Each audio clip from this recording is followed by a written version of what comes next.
নমস্কার বন্ধুরা, DSP with কুকিংয়ে আপনাদের স্বাগত। আজকে আপনাদের সঙ্গে নতুন একটা রেসিপি শেয়ার করব। চলুন তাহলে ভিডিওটা শুরু করছি। কিছু ভালো পুঁইশাকের পাতা নিয়ে নেবেন, তারপরে পুঁইশাকের পাতাগুলো ভালো করে জল দিয়ে ধুয়ে নেবেন।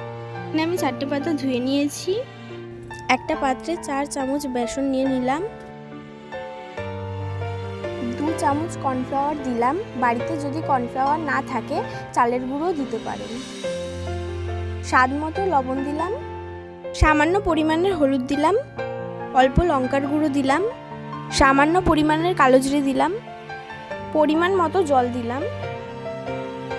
কড়াতে তেল দিয়ে দিয়েছি, মিডিয়াম ফ্লেম করে রেখে দিয়েছি।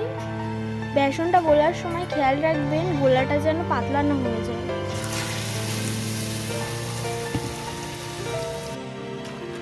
এই দেখুন বন্ধুরা, গরম গরম পুঁইশাক পাতার চপ রেডি।